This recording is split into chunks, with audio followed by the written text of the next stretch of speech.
Yes, people. What's going on? Welcome back to the channel, man. Welcome back to Saeed TV. We are here, man. We are live.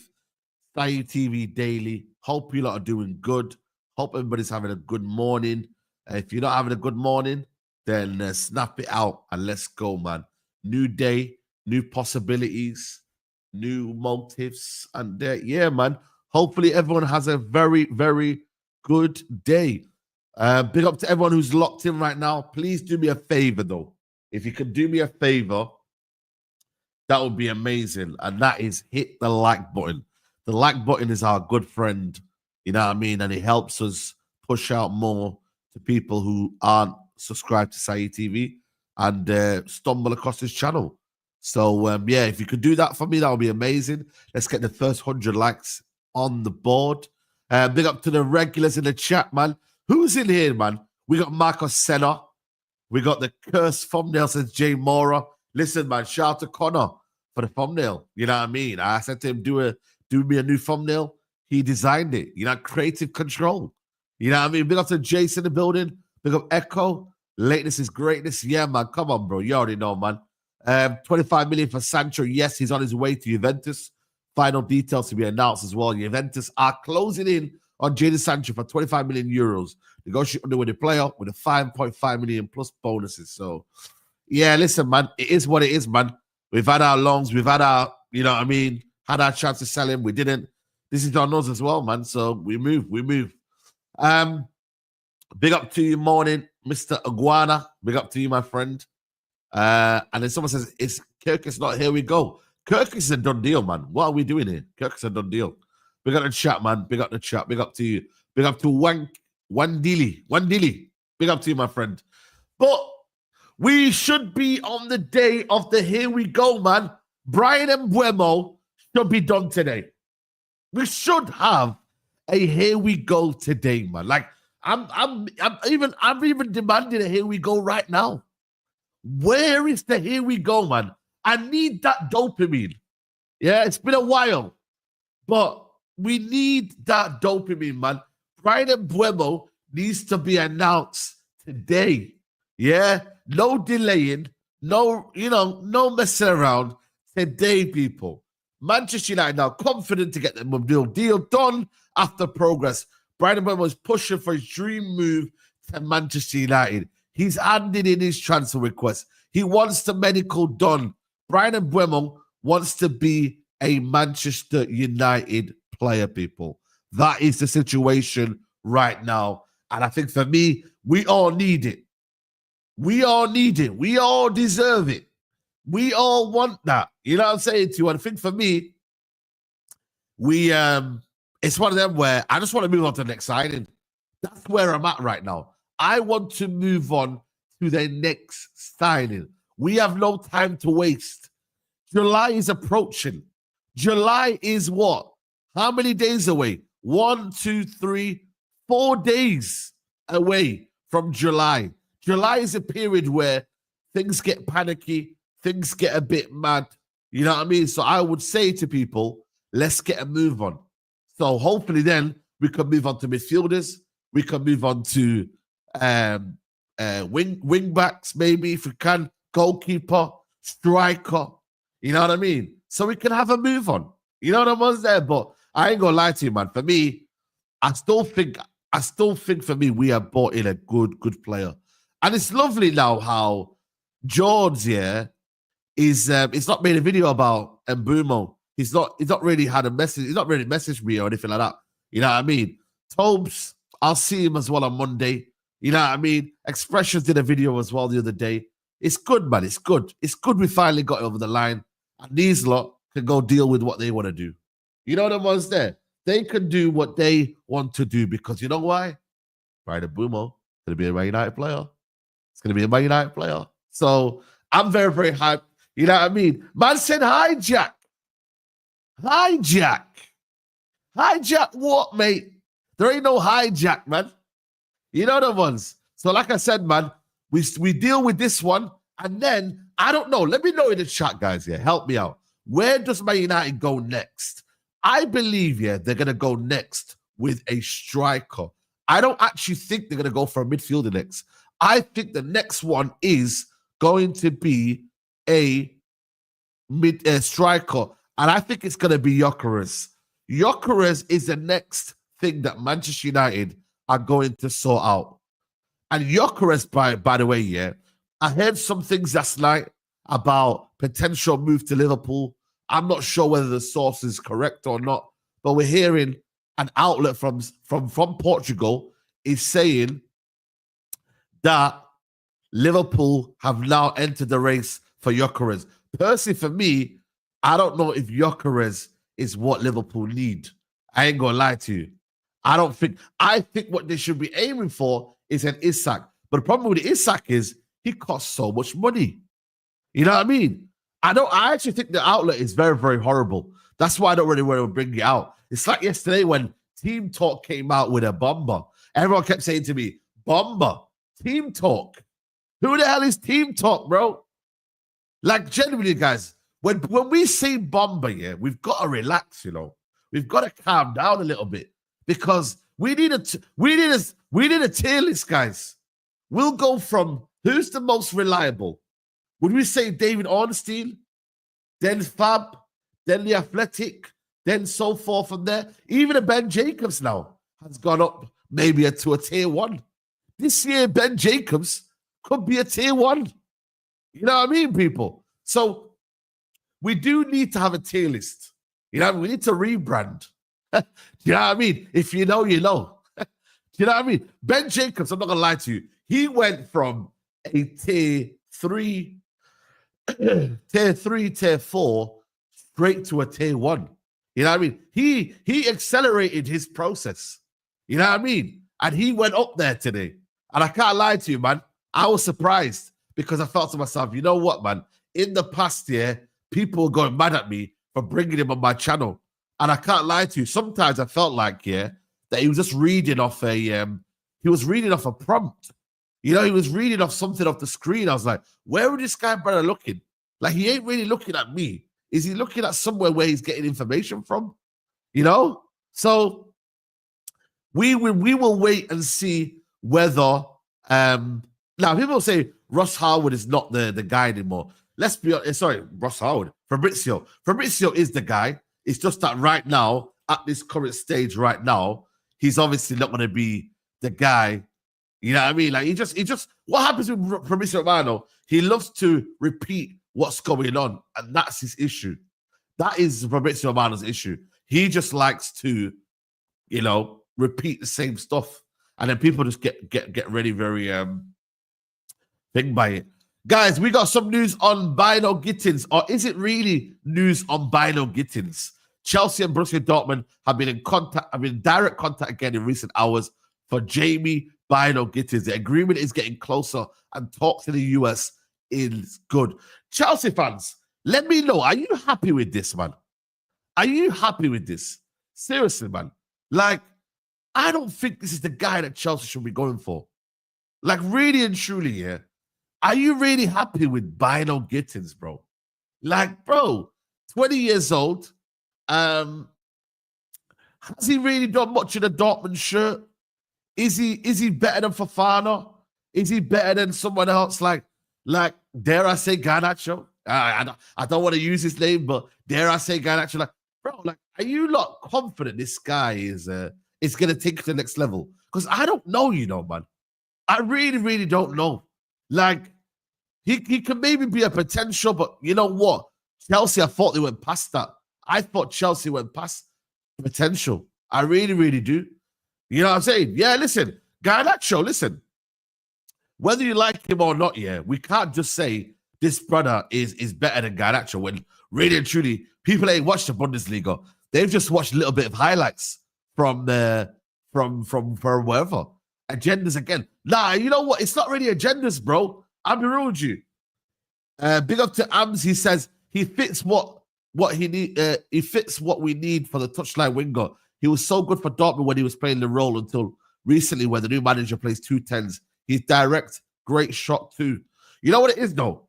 What I will say though is he's not in the team right now because he doesn't fit in the manager's plans and he don't fit the system. So I'm not going to base it why he's on the bench for him to be a scrub. I just look at him and I'm like, he's got flashes of brilliance, flashes of quality, but is he going to be consistent enough? Are you going to be here this time next year thinking about how you replace Bynoe-Gittens or how you add? You got Estevão, young. Bynoe-Gittens, young. Madueke, the guy is awful anyway. I don't really. Neto, I'm not going to lie to you, he underwhelmed last year.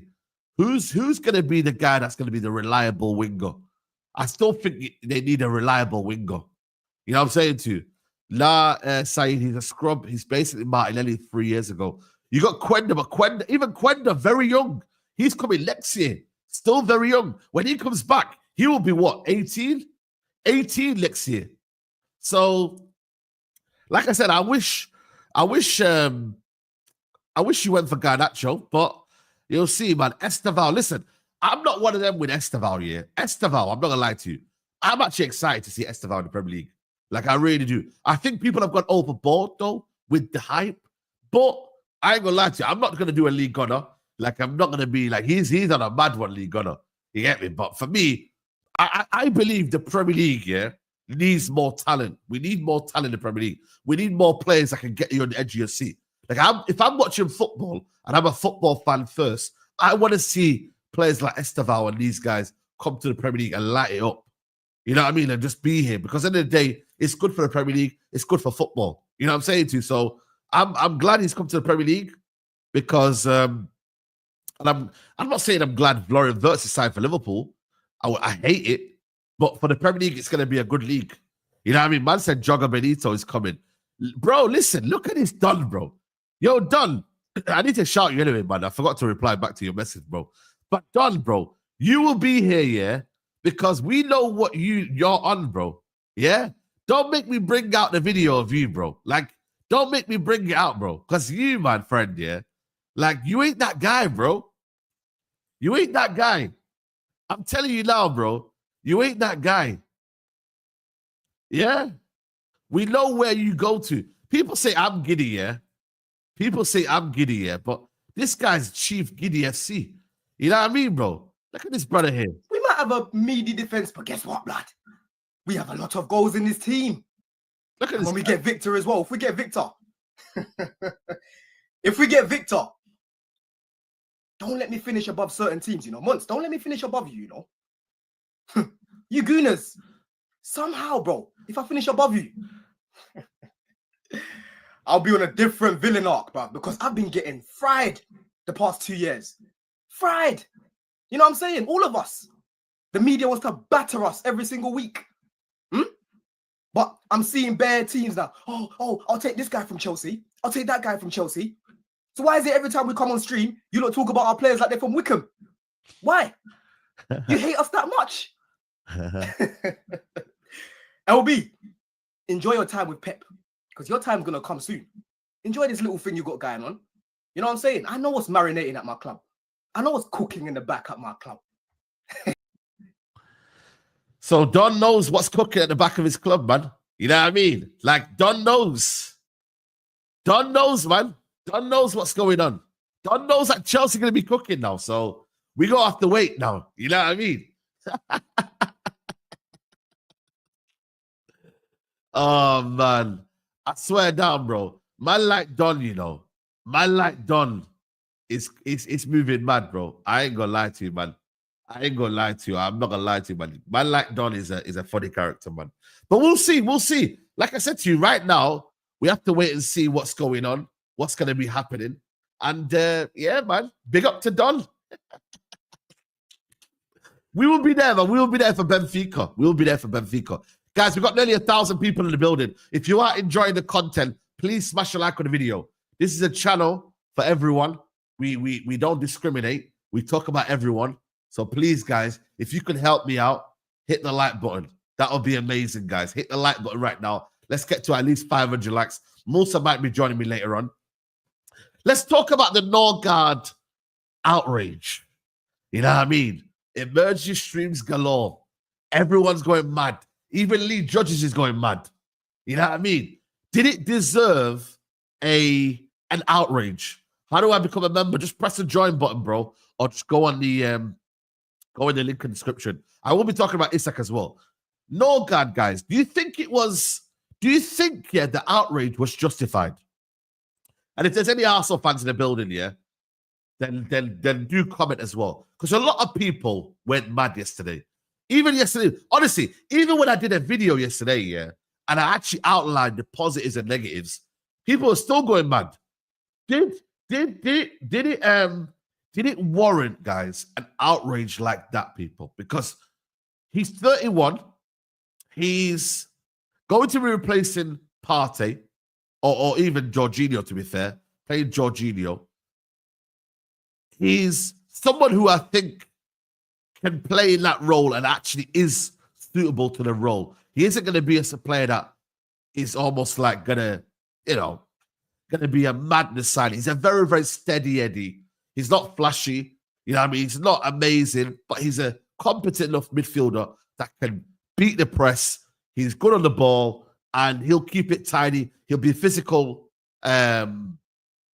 player in there, robust. You know what you're getting with him. He gets a lot of yellow cards, and it's going to cost you 8 million. The reason why I think there's an outrage here, and this has happened with us as well. We had an outrage. It's a social experiment, people. It really, really is. We were outraged by Garnacho wearing the Aston Villa shirt here. And at that time, yeah, we hadn't got Mbeumo done, etc., etc. There was no news on transfers. That came out. And everyone at that time, yeah, was already frustrated. Then you go and get Kepa, here we go. And then you got flipping Norgaard, here we go, in the same day. It doesn't look great. But if they'd have got Sesko, and then the Norgaard came, here we go, I don't think it would have been taken as badly. But what happened was they got the Kepa, here we go, and then they got the Norgaard, here we go, in one day. So it doesn't look great. You just thinking to yourself, oh my days, man. What is this football club doing? Where's Gyökeres? Where's Sesko? You know what I mean? And then when you also look at it here, City have got Reinders. Liverpool have got Florian Wirtz. They've got Zubimendi, who is good, is not good, but you know what? Is a steady Eddie. You know what I mean, bro? So when you look at it, yeah, it's like they've got players that are coming in and we know what they're going to bring, but it's like, is it going to take them to the next level? And that's what happens, people. Yeah, it's the optics. Yeah, it is.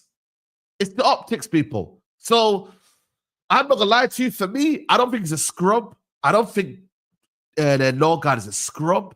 But you know what?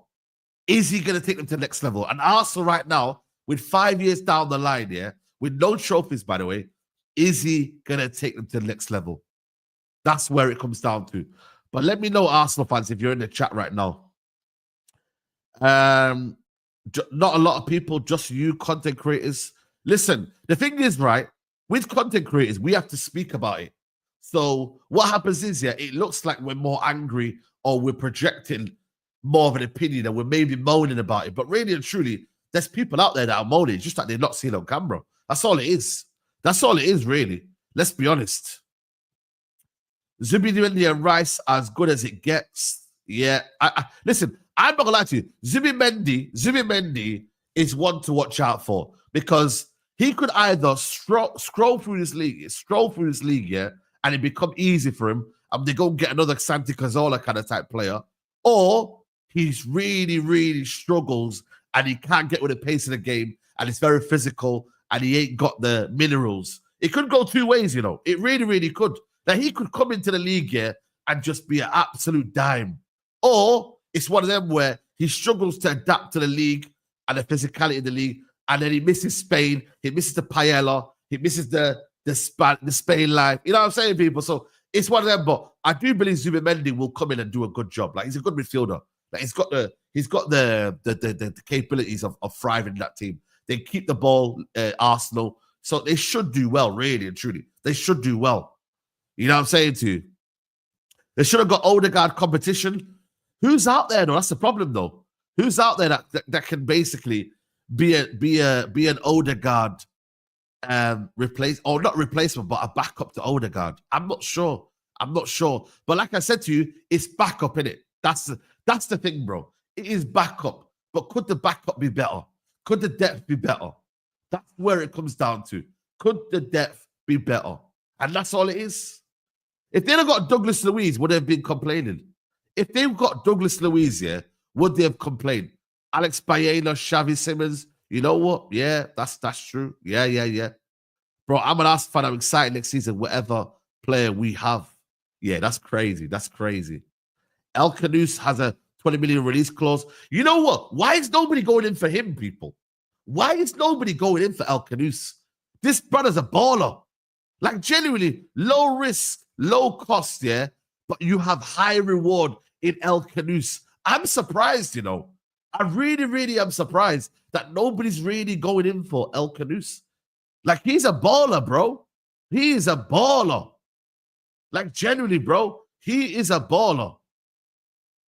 Prince A says, not everything has to be a signing. Y'all saying Ethan needs game time, but you want more players. Y'all get real for 1 second. Y'all are moving mad. Y'all are moving mad, man. Y'all are moving mad.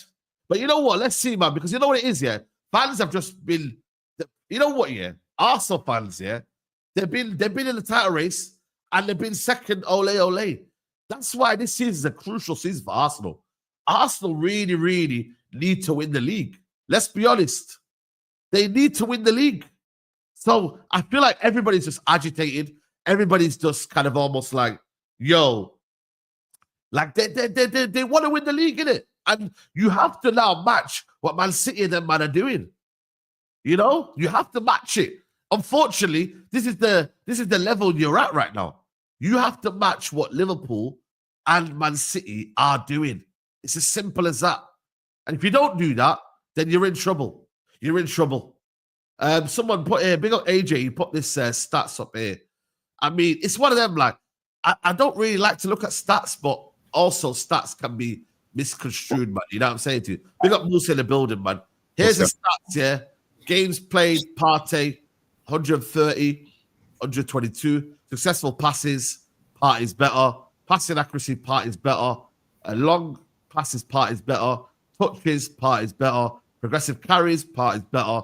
Possession won, it's Norgaard. Tackles, it's Norgaard. Interceptions, it's Norgaard. So maybe the idea was to bring in a player who's a better defensive midfielder rather than someone in Partey who can get on the ball and start ticking with it. Maybe they want someone. You see that part there. That part there, Saeed, is because Brentford they defend more than Arsenal, so he's going to make more. Exactly. You know what I mean? There you go. That's what it is. That one there is fake. That's a fake stat because they just under the cosh more. They defend more. They sit deeper. So he's bound to have more interceptions and bound to have more. And he's not even got that much more compared to a team that's actually sitting in more and hitting people at the counter. Yeah, so, facts, 100%, man. What do you make of it? Because a lot of people, Arsenal fans, were not really happy. They were not really kind of like. What do you think of Norgaard? What do you think of these kind of players here that they're not flashy yet, but they do the job? It's like one of them where it's like, you know, it's just. I think what he's done though. I think all he's done is gone. He's taken out a first 11 and brought in a squad player. I think you can't compare the two. I think Norgaard's a squad player, and when you take out someone from the first 11 and he comes in and he sits in, he does a job.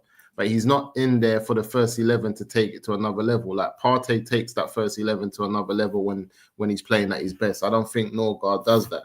But at the same time, Arsenal fans, they complain they ain't got a big enough squad. He's just got a squad player. Just keep it moving. Yeah. That's it, you know. Well, you know, it's true, you know. Like we as fans, we're fickle, innit? We want squad players. We want players who can come in and do a job. And then when we do get them, it's like, oh, well, that's not good enough. You know what I mean? So it's one of them where, you know what it is, bro. Losing Partey though, they will feel that though, you know. Like Partey for me has been very, very good for them. He's been a very good signing, you know, for them, you know. Thomas Partey. Like I really think they're gonna miss Thomas Partey. If you look at the games here in Champions League games, he's been the best player. Yes, Reckon Rice has been the one that scored the goals, but Partey has been he's been a very good signing. They bought him for 50 million, and I feel like, you know what, like he's been a very underrated signing for them, bro. I ain't gonna lie to you, but like I said, man, people are saying it's wages. People are saying the fact that they just want to move on. He's 32 now. You know what I mean? Do they want to haggle on to a player that might, I don't know, might slow down as age catches up to him? I don't know. But and he got a lot of injuries as well last year as well. So he's got to move on, bro. This guy played every single game last season. Partey's realized this is his last big contract. He might not start every game for Arsenal based on that new guy that they're getting in. What's his name? Zubimendi, yeah. So he knows he might not start. This is the best time for if I was Partey. He's done it all. He's played at Atletico. You know, I think he won stuff there, right? Yes. Did he not win the title in 2014 with them? That's what I'm thinking. So he's won stuff at Atletico. He's done a lot for himself. He's had a good career. Brother, it's time for a man like Partey to get that Saudi money. I don't know what everyone else is thinking about. Brother, Partey's got things to do back in Ghana. Ghana's flourishing now. It's all about being a part of the rebuild. He's a part. Saudi Arabia, though, they want the best players now, man. They don't want no. Yeah, but Partey's, I think he's got a good enough reputation. And you know, the Saudis, one of the things I realize is that they have a respect for the African players. I don't know if it's their culture and how they, you know, they put themselves forward and how they are. I think they have a lot of, so I think maybe sometimes because the culture is very similar to the Saudi culture, then like the African players are not going to cry about there's no alcohol to an extent. They're not going to cry about there's no this, there's no that. They can come on and kind of just crack on with the environment of Saudi. Whereas some of the other players who likes to have a night out and do all these things, sometimes that becomes a bit difficult to kind of just to get them into Saudi how they want. People go for the money, but Partey's a man. What I'm saying now, so how much was he at Arsenal? He was on 200 grand a week, I think it was. 200. So what I'm saying is you don't have to give him crazy money in Saudi, but if you give, and you have to remember the Saudi money, people always say, like, even I see someone say the other day, like, why would Sancho go to, this is just off topic quickly, to somewhere like Italy and get half the money and blah, blah, blah. That's because people forget that the UK, you get 40% tax. You get tax. True. Whereas in Italy, you might be on 180 grand a week, but it's actually more than your 300 that you was on in England because of the taxes and how the taxes work. People need to take that into Turkey's the same. People have to understand you might have an overall lower package, but it's all about what you take home. So you could take more money home in Turkey, take more money home in Saudi. Cheaper lifestyle as well, cheaper lifestyle. Yeah, cheaper lifestyle. So like Partey, even if he just got his wage matched in Saudi, because of the tax laws and how they go, he takes home more. He's more comfortable. Yeah. So it's so true, you know, when you deep that, you know. Like, people forget that. People think like, but it's like Sancho. Sancho's on like 300 grand a week. He only needs to go. So if they're taking like 45% of that, he's taking home like what, 170, 180. Yeah. Something like that. So he only needs that in Italy or somewhere where they have different tax laws for footballers to hit even. He only needs someone in Italy to offer him 180 and he's comfortable 190. Yeah, Turkey tax is 20%, people are saying.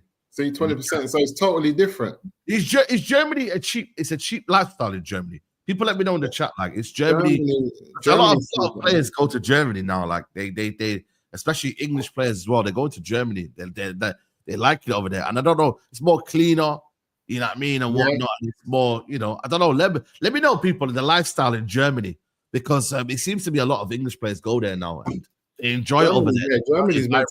Germany's meant to have a nice lifestyle, and Germany is one of the biggest like importers of like hip hop street culture in the world, like after America and places like that. You'll be surprised. So Germany, Berlin, all of these type of places, they have a long like culture pool as well that people wouldn't understand.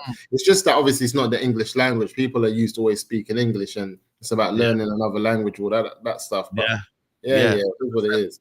Yeah, 100%, man. Let's talk on Isak, bro. Isak, Liverpool still. What are they saying? Bro, listen, man, he's still hot topic, man. Like, what would you do if you're Isak, man? Do you stay at Newcastle, who have been loyal to you, but right now, at this stage right now, they can't buy big signings, so you can't really elevate, Or do you stay? You know what I mean? There's a few questions with Isak. The first one I need to know is how many years left on his contract? He has got, I think he's got, actually, to be fair, he's got a few years left on his contract, That's the first question we need to ask. Okay, let me show you right now. His contract expires, Isak, Alexander Isak. I think it's 2028, I think it's 6 years contract. Yeah, chat, let us know in the chat. When does this cool. And how old is he? He's 25, 26 of September. Because the question I want to ask is that if he's 25 and his contract to Newcastle takes him to his prime where he's 27, 28, and he walks away on a free, then Newcastle have to sell. Yeah, that's the biggest issue, because this is how it's set up. If he's 25 years old, he hits his prime. We think he's not in his prime yet. He hits his prime 27, 28, and when he's hitting his prime 27, 28, and he's put up numbers consistently over the last 2-3 years, and now Newcastle, you can't even get any money for him because he's saying, right, I've got a year left. You man didn't let me move. I'm not signing a new contract. I'll leave on a free. He starts doing. Real Madrid will take Isak on a free. Real Madrid love a free. All of a sudden, they give him that call saying, listen, you know what I'm saying? Even Barcelona. You know what it is? Isak, though? I feel like, I'm not going to lie to you, man. When you get him at 2029, there's a risk there involved, because I feel like with his injuries, he gets a lot of muscular injuries, so he might lose his pace and power by 29. There's some strikers, they lose that around the age of like 28, 29, bro. Like, don't get me wrong, right now he's fit and he's well and he's good, and you know what I mean? I hope that continues, but you are running the risk down of when you get him at 28, 29, some players, they lose that power and that pace that gets him away. It's all about the next 2 seasons that he stays at Newcastle and what he does. Because it's a gamble both ways. Because that's like Newcastle then saying to themselves, well, if he stays and he gets a couple injuries, can we get the same money we could get now? Because it's also their last opportunity maybe to get a big money. And if he does stay and he does very well and he doesn't have any injuries, he leaves on a free. I think Newcastle are not in a good position as they think they are. They might be able to get one more year. The thing is with Isak, though, it's like you're giving him one more year, but it's like, why not now? Like I'm thinking to myself, is he ambitious enough to leave now while strike while the iron's hot right now, or is he thinking to himself, yo, listen, I don't want to upset the Newcastle fans. I'm happy where I am. Newcastle, I would sell Isak and buy off Man United with a loan for Rashford, and that would be me done. I would just buy it. But potentially they want to go and get him for at least 120 to 150 million. That's what they're saying his price is right now. 120 to 150 million. I've shown you that I can get 2 seasons back to back over 20 goals. Don't chat to me. Like Liverpool, if you want to pay the money, bro. You're seeing players. He's definitely worth 120 million, 125 He is, million. let's be honest. Let's be honest, bro. He's worth that, bro. Like, you're not like he's got everything that you want in a striker, bro. Like, he's a bad boy striker. And I feel like for me, it's one of them where it's like, if Liverpool really want him, they have to pay the money, bro. And Newcastle, like I said, they spent 60 million on this guy, I think, Newcastle, let me see how much Newcastle bought him for. Newcastle signed Isak. Let me see how much they bought him for. 63 million, bro. They bought him for 63 million, brother. Are you telling me his price hasn't doubled since he's been there? in 3 years. Are you telling me that, Musa? Has his price not doubled in 3 years? He's doubled, man. His price has doubled. So, really and truly, Newcastle have got they can call the shots, man. So I think for me, at least one more year before then, Newcastle start to sweat then, because then he's got 2 years left on his contract, and then you kind of say to yourself, you know what, it ain't easy. You feel me, people? So I ain't gonna lie to you, man. I think for me, his value has doubled in the 2 years that he's been there, or the 3 years he's been there. You're on mute, Musa. Yeah, sorry, I just took a call. Yeah, but what's mad, I agree, Isak is definitely value, but you know what's mad side is that if we look at his numbers before he came to Newcastle. Yeah, I know. It was a gamble signing. Yeah, it was a gamble, but he was actually, but when you look at his stats and how he was playing, he was underachieving for his ability and what he was position was getting to. But Ekitek was in the same type of mode. Yes. And this is one of the things they've seen. They've looked at a striker previously that's putting up the numbers Ekitek's putting up, but not getting the break in front of goals, and it's similar to Isak.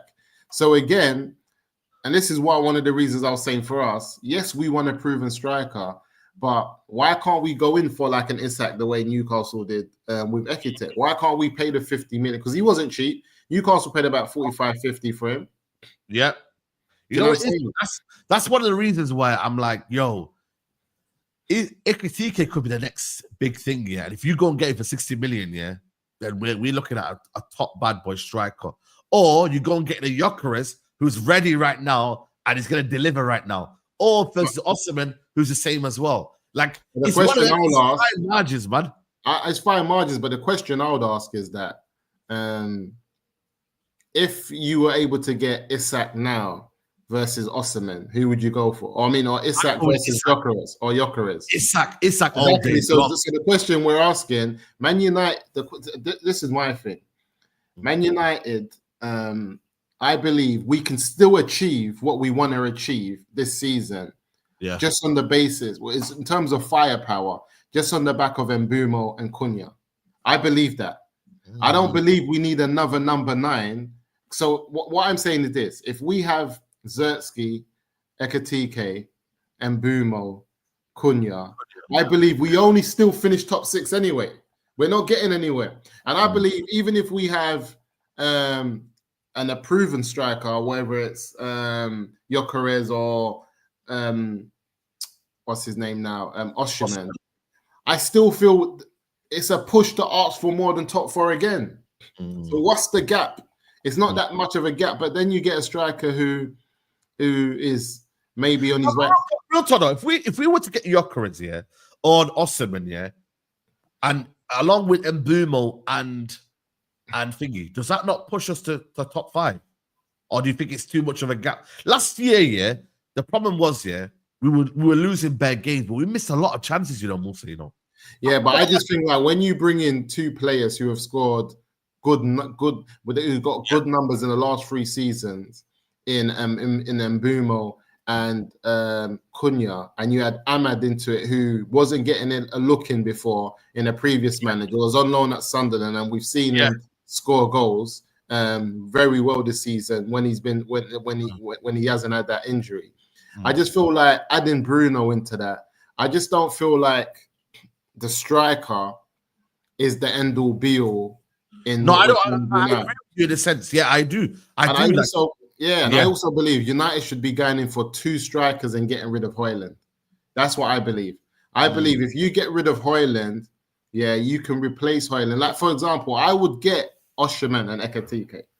I would get both. And the only reason I say that is because I believe you can get Osimhen on loan. I don't know, but I think for me, Napoli are at that point now where they want to move on, man. They want. That means it's either they'll give you that. It's either they're going to drop his price tag, yeah. Oh, he has to drop his wages.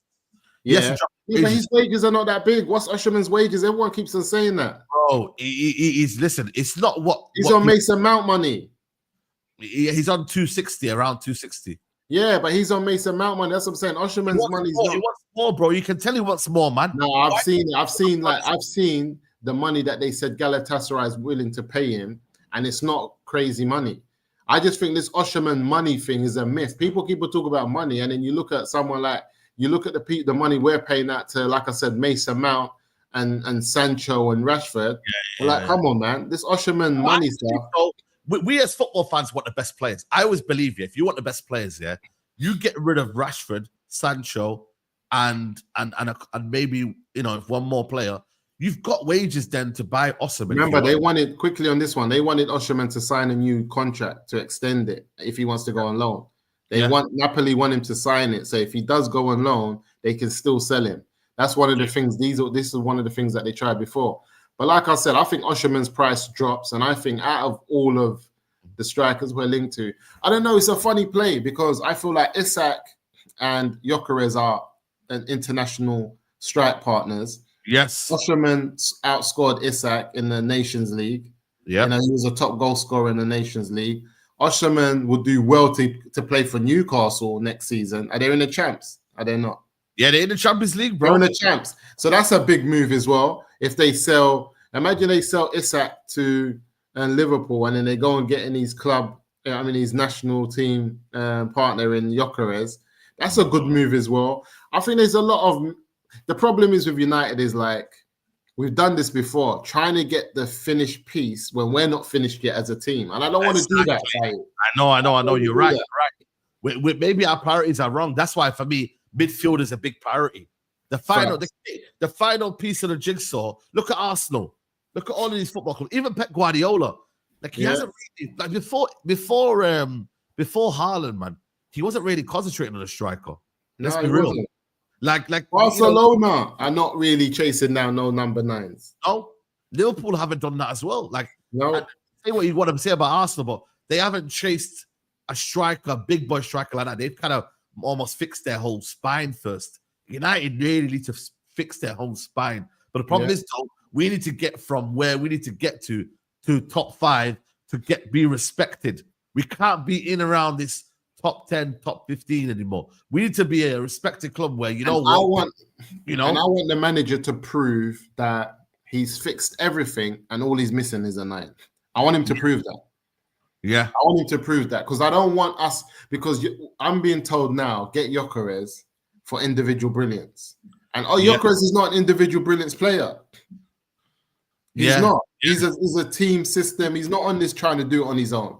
So for me, I just feel like all of these other managers that you've just mentioned have proven they have a system, a style of play, which is sustainable at a high level. And if you give them a solid number 9, it can take them to the next level. We haven't done that. You're just telling me to give this manager a bare man that can score goals. For what reason? For individual brilliance. I'm not on it. Yeah. No, I hear you, man. I hear you. Big up to everyone locked in, man. Make sure you hit the like button, people. Go and get Gyökeres and Kudus to complete for Odegaard and sell Kai, says Karthik. Otherwise, this is why people don't understand. We might score goals with Gyökeres over Ekitike. We might play better football and get more points with Ekitike. This is the thing. You know what it is, though? It's sense of a style, in it. It's what does your team want to become? Do we want to become a team where we're fluid and we're interchanging? Look at PSG, for example. PSG don't have a striker, and they won the Champions League. Yeah. They're the best team in Europe, and they didn't have a striker. But what they do have is a strong midfield, a strong defense, a good goalkeeper, and they've got a front three that is devastating and fluid and ready. If we can get that year, and maybe Ekitike could be that year, then you've got a team that actually. But then the problem is, though, they play with a 4-3-3. United's plays obviously at the back, and it's going to be. Yeah, but you know what the problem is with the system? We play it through the back, but one of the things I'm asking up front is that the manager likes to play with 2 behind the striker. But why can't you play with 1 behind 2 up front? Yeah, you could do that. You could do that as well. I don't get it. Yeah, why can't you do it the other way around? Why does he have to? Why can't he have? Because with that system, it's quite similar to obviously because the wing backs end up being midfielders and wingers. Wing backs are so crucial in the system, bro. They're so crucial, bro. That's why I'm like, yo, why didn't we go and get Theo Hernandez, man? That one there hurt me. Bro. Like, don't get me wrong, I love Ahmad here, but imagine we gone and got like a proper right wing back. You feel me? Like an attacking, high flying attacking wing back, like a Hakimi. You know what I mean, bro? Mendes, they've got the best two in the business. That's why when when we linked with Davies here, I was like, bro, please go and get Davies. When we linked with Mendes, I was like, yo, go and get Mendes.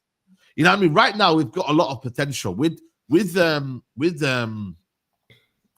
if Frimpong would have been good in our system. Frimpong suits our system more than Liverpool's. But Vanderson's there. Vanderson's bad boy. Vanderson, you know what? Do you like him? I'm a bit unsure.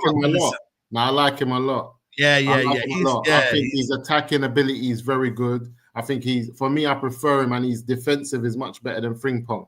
I like Vanderson a lot, man. I think we're missing something, a trick on that, and he's one of those players that's going to end up somewhere else. I think, but I saw something that Man United still won a 10 midfielder, wing back, and goalkeeper. Did you see the list? Yeah. But the thing is, though, they want an athletic midfielder, bro. They want someone who's got a lot of athleticism. Bad boy, that's my guy, bro, Munas, bro. But he ain't leaving. He ain't leaving Palace, bro. I ain't gonna lie to you. Like, you ain't leaving projects until someone comes in and says to you, yo, our project is better than that. You feel me? Palace, now anyone will leave Palace for United. Don't get it twisted. Now, I'm saying, though, you got to make it clear, though, innit? You got to go and get him, bro. That Man United, you know what it is?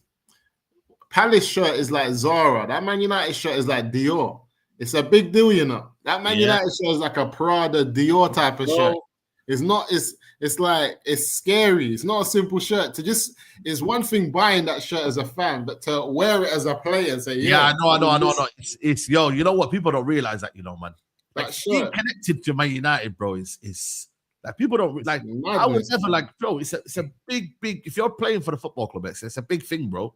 Like, don't let, like, you know, these rival fans. Don't let no one listen. Players like Lamine Yamal, they asked him, "What's the best stadium you ever want to play?" He said, "Old Trafford away." Like, people still look at Old Trafford, and he's a young player. We're to forget about anyone in between his age. If he can sit like that at such a young age, what about people that's older than him that know a bit more about it? United is not a joke. See that Old Trafford? Things have took place there that you can never take out. It's part of our history.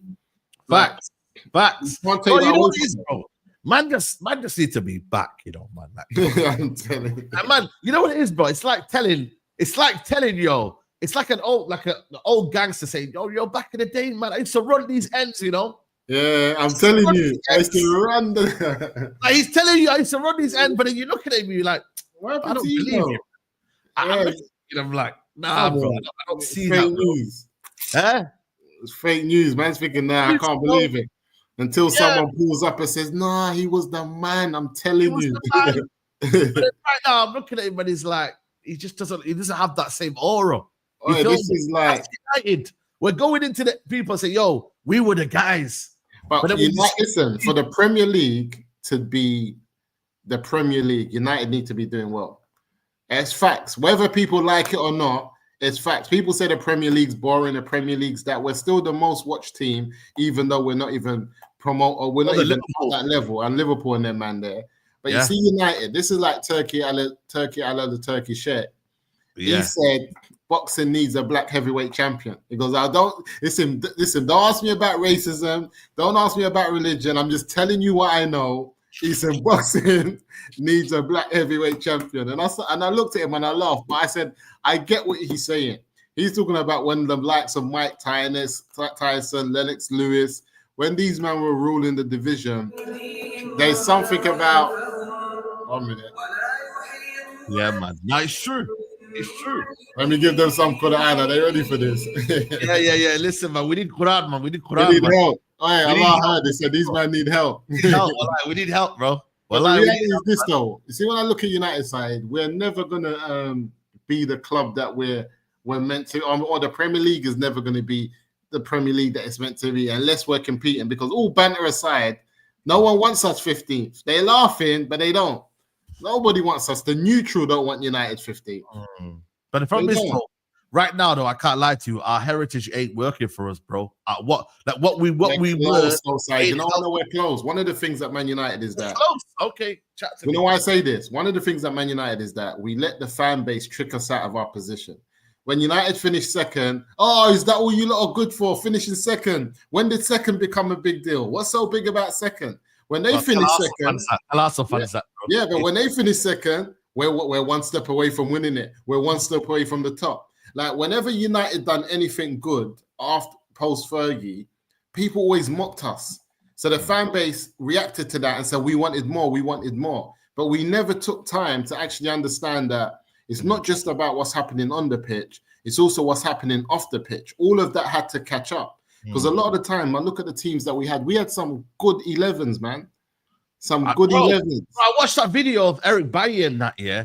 They're all hurt, like hugging Eric Bailly. United were top of the league that day, man. I'm telling you, Saeed. That COVID era was fake, man. I'm telling you now. That COVID era was fake, bro. Let me get these super chats in, man. But otherwise, football is moving away from traditional 9. It's moving towards 3 players up front who are interchangeable. It's harder to mark when you have 3 players moving around the front 3. This is what I'm trying to say, bro. So if you do have a Xerxes and what do you call it, a Mbeumo and Cunha, that can be very, very good. It's got the potential to be very, very good. It just needs to we just need to go for it or find a way. But I don't think the manager really, really rates Xerxes like that. I'm not gonna lie to you. Big up my guy Nedu, man. Big up, bro. Hope you're well, my guy, man. Hope family's good. Hope everybody's good around you. You know, hopefully business is booming. So big up to you, Nedu. We need a good experience wing at Munoz or Estevão. Yeah. But you know what it is, though? Right now, though, yeah? Do you think the Premier League right now, when you look at it right now, yeah? What do you have? Like, give me an early prediction of the Premier League, yeah? So you see Man City, Liverpool running away with it, and it's just the best of the rest. Like, is it a case of, like, there's a big gap here from 3rd to, say, 8th? And I know that sounds crazy, yeah, but when you look at the Premier League last year, yeah, I'll bring you the Premier League table last year, yeah? But what happens is, yeah, there's a gap at the start, and then after that, what happens is everyone crashes. And the next thing you know, all of a sudden you're thinking, why is everyone so close to each other? Like, what's going on here? You know what I mean? Something tells me next season we have a new Premier League winner. That's not Yeah. And it's I not, think it's Man City personally for me. I think it's Man City. No, something tells me next season it's not. But look at this though. Man City finished 3rd year. Look at that, bro. 6 points from 3rd to 7th. Yeah, it's mad. It's mad, bro. It's mad. But something tells me next season it's not Liverpool, it's not City. I don't believe Liverpool or City win it. I don't think it's going to be them two. One, I think City are still going through.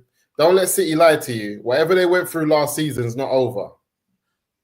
I think Chelsea can have a good season next season. If they can get a 2 more additions, yeah, I think Chelsea could be a problem next year as well. I'm not gonna lie to you. Like I think with what it is with them, yeah, I think they had to just have that first year of experience under Maresca. But next year they can push on. They really can, man. Like I said, try and I think something's telling me after winning silverware this season, Newcastle and Isak should not be flipping underestimated. No, I think Newcastle are gonna have a bad season again, man. This is what happens all the time, bro. I don't think so. You know why? Because last season they started very poorly. No. I'll show you right now. No. So the season when they finished, yeah, in the Champions League positions. Look. Here they are. Yeah, you can see them. Yeah, 4th. Amazing season, absolutely brilliant. They scored 68 goals. Conceded only 33. Look at that. They were brilliant. Yeah. Look at the season while they were in the Champions League. Look at the following season. 7th. They went down, bro. To 7th, bro. Yeah. Look at this. Yeah. So that's that. Yeah. And then the following season after that, look at them. 5th. So they do well and then they don't do well. They do well. I'm with you, but I'm hoping that Eddie Hearn has experience now of the Champions League where he didn't have before. I just want to see squad though, man. That's a problem. That's what I was going to say to you. I want to see who they bring in, bro. This is what I'm trying to say. Like, because I don't have faith in Chelsea to be consistent enough unless they're number 9, man. As much as I didn't like that Delap, he looks like Delap's good, man. Delap's good, bro. Delap's good. You know what I mean? Make sure you cook troops about Norgaard side. Yeah, tomorrow, man. Tomorrow. I ain't gonna lie to you people, yeah. I think for me, you know what it is, yeah, with Delight. I think it's a good signing. It just depends on who else you get. If they go and get a Gittens. You know what? The league is so crap, yeah. Just by default, City will win it again. Yeah, I see it. City will win it, bro. Because the rest of them are crap. Because look how crap they were, and they weren't even that far off again. Look who they go and get. Look at it. Look at their squad here. Look at it, Man City squad, bro. It's ridiculous, man. Like, it's actually ridiculous, bro. Like, when you look at the depth that they've got here, and just in general, their whole players, yeah. Look at this. So I'm gonna bring you. I'm gonna go on their website right now. Yeah. Ireland's still available, boy. So this is their goalkeepers, a decent set of goalkeepers. Aiton Nori, Akanji, Nathan Aki, Ruben Diaz, Gavadio, Kozanov, Rico Lewis, Vito Reese, John Stones, obviously Kyle Walker will be leaving. That's the defenders. Hey? Is that the defenders? Yeah, that's only the defenders, bro. Only the defenders. One sec, that is madness. Yeah. Answer the door. Midfield, we have Oscar Bob, Ryan Cherky, Jeremy Doku, Echeverry, Phil Foden. Grealish will be leaving. Ilkay Gundogan, Kovacic, McAtee will be leaving. Nico Gonzalez, Nunes, O'Reilly, who I think for me is a good player. Peroni's left. Calvin Phillips is left. Reinders, Rodrigo, or Rodri, should I say. And then Savinho and Bernardo Silva. That's only midfield. And then here's the attack. Erling Haaland and Omar Mamouche. Mamouche, I forgot about Mamouche, you know. Them man, oh my Lord, we're in trouble. This is what I'm trying to say. So I think for me, they've got the probably best midfield in the league now with Reinders. I'm not going to lie to you. I think it's just, this Reinders has took it to another level, bro. I'm not going to lie to you. Then you've already got that other kid that we're linked to is a serious player, the Swedish one. Yeah, Yashari, is it? Yashari. Yeah. I didn't know he was Swedish, you know. Yeah, I think it's Swedish. It's a solid squad, bro. The solid squad, man. I'm not gonna lie to you, bro. Like, you know what I mean, bro? Then you look at Liverpool's squad. Let me just look at Liverpool's squad as well. Guys, hit the like button, people. Let's get to 500 likes. We're not far off it. We've got 1.2k in the building. Let's get to that milestone, people, man. Let's look at the milestone, people. Here's the Liverpool's team right now. Here's a squad we've got to deal with, bro. Alisson, and they're gonna have a new goalkeeper called Mamad Deshvili. He's a Georgian keeper. Joe Gomez, Van Dijk, Ibrahim Kanate. They're probably going to add... Is that Kanate leaving? No, he's not leaving. Kwanzaa's left. Conor Bradley's there. Jeremy Frimpong. And they're probably going to get Mark Gahey and Kirkes. So add Mark Gahey and Kirkes. That's deep. And they're probably going to sell maybe Robinson. It just depends on whether they do or not. Midfield, Endo, Szoboszlai, McAllister, Curtis Jones, Harvey Elliott, who might be leaving, Ryan Gravenberch, Stefan Betic, he's not there anymore, Tyler Morton, and obviously Florian Wirtz. Up front, Luis Diaz, Nunes will be leaving, Salah, Chiesa will be leaving, Gakpo's still there, Jota, Ben Doak. Florian Wirtz is actually counted as an attacker. You know what I mean? Jota, I forgot about Jota, you know. He scored. Yeah. So they've got all that. They already got a title winning team anyway. They're adding now a couple of players into that, yeah. And they might. Squad. I think they got the second best squad. Yeah, I think City got the best squad. I can't lie to you. He's got the best. I think these lot are second, then Arsenal. No, then Chelsea's got a good squad though, man. But they just not. Chelsea, well, I'm not gonna lie to you, man. Chelsea have a talented squad. I can't lie to you, man. Talented squad, man. A lot of young players, but I just don't know. Yeah, I'm not too sure, man. I don't even want to think about Man United squad. Who do we have these days, man? So we have right now, they have Sanchez, Jorgensen, Penders, Salina. They got bare keepers, by the way. The Bergstone, Corella, Tosin, Badiashile, who will leave, Colwell, Sarr, who I don't know who's this Sarr guy? He's a new guy. Trevor Chalobah, Reece James, Gusto, Fofana. Can you believe that Fofana's still there, you know, man? That's deep. I mean, he's always injured, isn't it? Ansamilio. I didn't know he was a centre back, by the way. I thought he was a striker. What the fuck? This guy here, I can't lie to you. He looks good, this kid here. You feel Enzo. They got this new Caicedo regen, Asugo, Santos, bro. He's the one that I want to go and get, bro. This guy here, bro. You see Santos here? This is the one that I want United to go and get, man. But we won't get. Where's he play? He plays in midfield, bro. In a 2 would be perfect for us. But is he still there? He's still there, but I don't think he gets into that midfield though, man. When everyone's Where did fit, he come from? Where did they get him from? he got him from Brazil, but he went to Strasbourg and done well. Okay. In midfield 3, he doesn't start, bro. They got Caicedo, Enzo, and Lavio. What type of player is he? I haven't watched him. I don't know his game. Nah, I can't lie to you, bro. He's much of a he's a creator, but he's also someone that can get the ball and keep it moving. Like he's an all-rounder, and I can't lie to you, man. He's literally an all-rounder, bro. Like he's one of them Brazilians I think that are all-rounders, man. So he's still young, but he can do the box-to-box thing, carry the ball, man. He's such a good carrier, man. I'd say he's more of an 8 than a 6. But you know, they I don't know what they're gonna do in it. You know what I mean? And he can score goals as well. I think he got like 10 goals last season or something like that. I'm gonna try and check out his game. Yeah, I think he got like 10 goals last season. How many goals did he get last season, guys? Yeah, he got 10 goals, bro. 10 goals and 3 assists, bro. That's not bad for a midfielder, bro. I can't lie to you. Dewsbury Hall, Caicedo, Kellerman, who they bought and never played. They bought this guy. They never played him. Lavio, obviously, there. Neto, Delap, Palmer, Madueke, Jackson, and Kunku, George, Gu, and Mudryk. But you got to remember, if they got Estevão coming.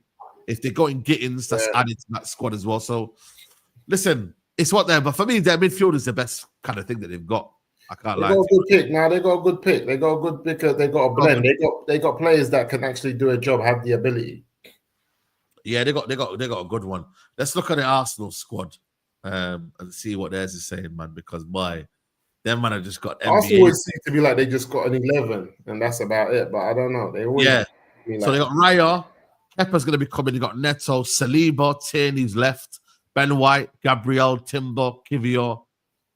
I think for me, after Liverpool, maybe they've got the best defense. I can't lie. The defense is quite good. Yeah, defense is solid. Timber, Calafiori, Gabriel, Saliba, like they've got a solid defense. Like you can't mess around with their defense. Obviously, midfield, Thomas Partey's left. Look how much now this midfield does not look as good, man. Odegaard, Marino, Rice, who I think is top anyway. And then you got Zubimendi and Norgaard. So it's a decent midfield, but it's not what we see with Man City and Liverpool. It's not Gravenberch, McAllister, and Florian Wirtz, bro. You know what I mean, broski? That man have got top midfield, man. Up front, I mean, this ain't great, is it? Let's be honest, man. Yeah, that squad is light. Yeah, it's light, bro. It's light, man. It's not great. Up front is where they need to upgrade. If they go and get in a left winger, proper left winger. Let's say, for example, they go and got Liao and they go and get Gyökeres, bro. All of a sudden, it's a better defense. But man said NBA roster, that's crazy. That one's light. But remember earlier towards the end of last season, Pep said if they don't trim his squad, he's gonna leave. He's gonna leave City. Yeah. How many did he say he wants? Because I think Pep's a liar, man. He's saying I want to leave City. Yeah, because but what you just show me, he has got a load of players. I think. What are the players you think you can go and get off City? Who? What are the players you think City will sell? What are the players that you think other Premier League teams can take off City that they'll be willing to sell? I think you can go and get maybe Kovacic, maybe Kyle Walker. I think, definitely Kyle Walker. Gone. Oscar Bob, maybe Oscar Bob. McAtee. Grealish is gone. Maybe Nathan Ake. Yeah, defender there. Yeah, Liverpool, so it's players that they're willing to let go, man, apart from Oscar Bob. But I don't think Oscar Bob leaves, bro. I think for me, he's one of them where he can play as a false 9. He can play as a right winger. He can play as an 8. But I get it, though, because not everyone can play. Jack Grealish. Would you take Jack Grealish right now? If United, would you take him? Where would he play for us? That's what I'm saying, bro. Where would he play? No, but what do you think? Is he a 10? I think he suits Tottenham for me personally. Tottenham, Newcastle. I think he'll do well at Newcastle, Grealish. Yeah, Newcastle. Yeah, that's true. I think Newcastle will be well to take a lot of City's players off them. Yeah, because City might not see them. By the way, City might not see them. I can't lie to you, bro. This is why. I'm not taking Newcastle seriously, man. Again, man, the Champions League, bro, because it's like, bro, how are you having this squad in the Champions League, bro? And you're going to get done over again. I know they got unlucky last time because I felt like they got cheated, yeah. But look at this, bro. Like, the keeper, obviously, Nick Pope is in there. I don't know why they haven't got Nick Pope here. Dubravka, Trippier, Ben Botman, who's injury prone, Shah, who's 30 odd now, Lascelles, Joe Linton. Their midfield is decent. Joe Linton, Tonali's their best midfielder, obviously. Callum Wilson, again, this guy's injury prone. Gordon, fair, he's good. Barnes, underrated. Target, bloody hell. Isak, quality. Kraft, bro, Asula, who the hell's this guy? Lakimios, this guy's good. This guy's good. So they got two players there that are good. So Nick Pope and that. Jacob Murphy, listen, he's underrated in his aspect. Like Champions League football, next move to move up. Neil Ruddy, Joe Willett, come on, bro. Dan Burn, I think, is underrated. I can't lie. He's a good player. Strong Longstaff, come on, mate. What are you doing? Bruno Gomes, good player. Lewis Smiley, very young. Obviously, they've let go of these players in it as well. Seriously, though, how are these men doing better than us? But it's about the manager. This is what I'm trying to say. It's all about the manager, guys. It's not about the best talent you've got. It's about how you can get the best out of your players. A lot of these are just solid 7 out of 10 players. Yeah, bro. Let's be honest. Like, if it's not like if United had these group of players, we'd be moaning. We'd be saying, "Oh, where's our marquee players?" Moaning. You know what it is, though? They've got better. Say now, they've got, like, for me, it's like it's all about key areas. They've got a better midfield than us. They've got a better striker than us. And they've got a better defenders than us. Oh, what's their midfield, though? Show me their midfield. And wing backs as well. They've got better wing backs than us. They've got better fullbacks. Player for player, their midfield ain't better than us. It is. Come on, bro. You're player for player. I'm sorry, but I'm taking that midfield over our midfield. Yeah, I would say it because of who. But I think if we had that same midfield, and you give me Tonali and Bruno Gomes, the two right now, we're cooking. But Tonali and Bruno Gomes, are ballers. But yeah. Them two in world football today against opinions. Forget me and you.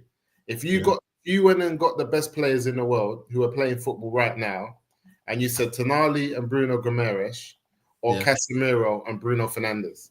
Yeah, but that's what I'm saying. No, I'm just saying no. But what I'm saying is, if you ask that to the top players in the world, yeah, but because they're not going to understand what we're doing, though.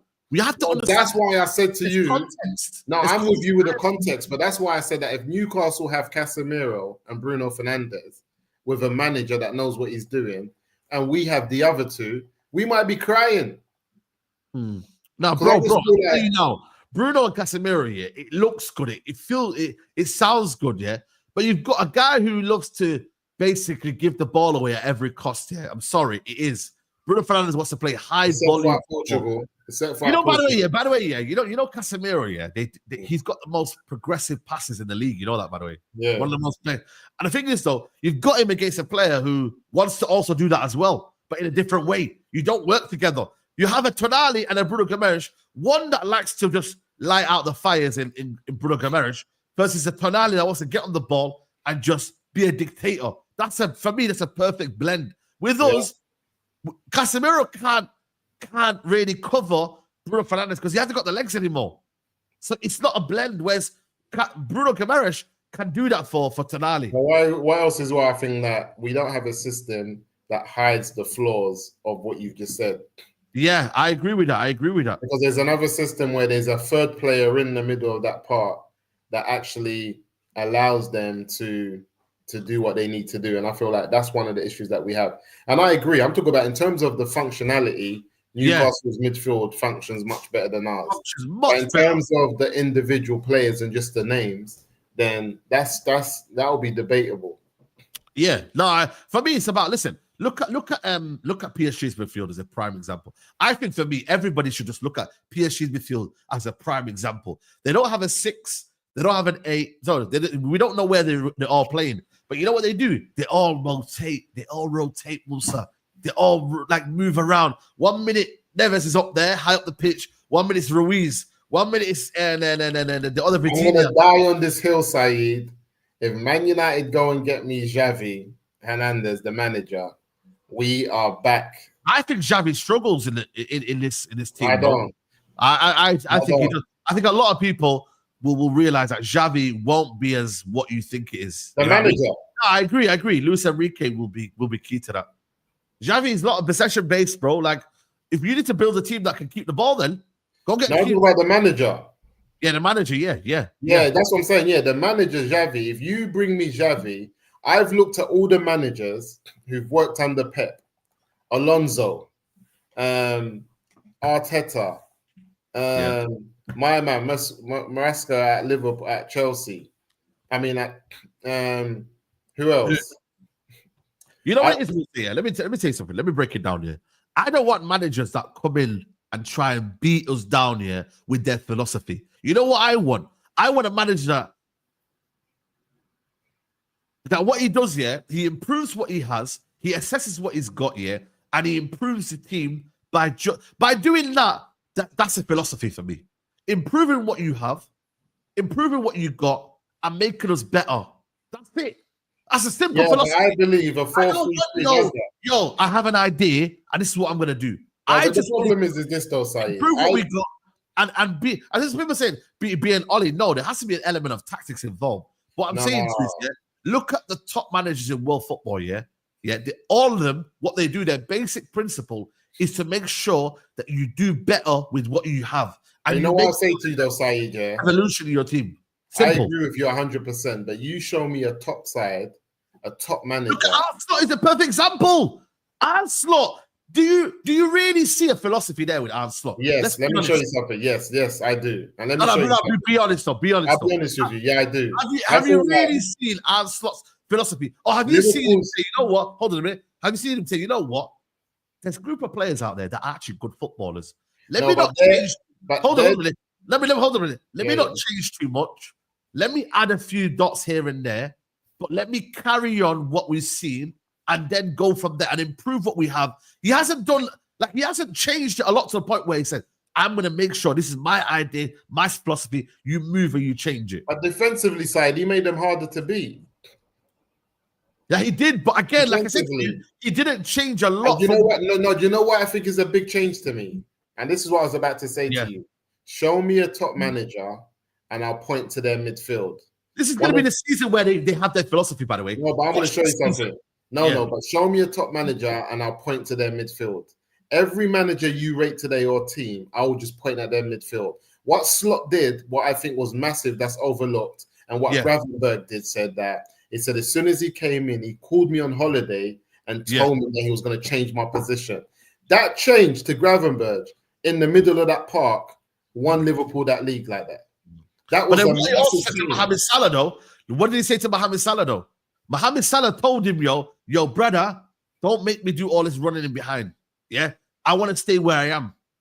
So he's allowed freedom. But that's the fine side when you win the midfield.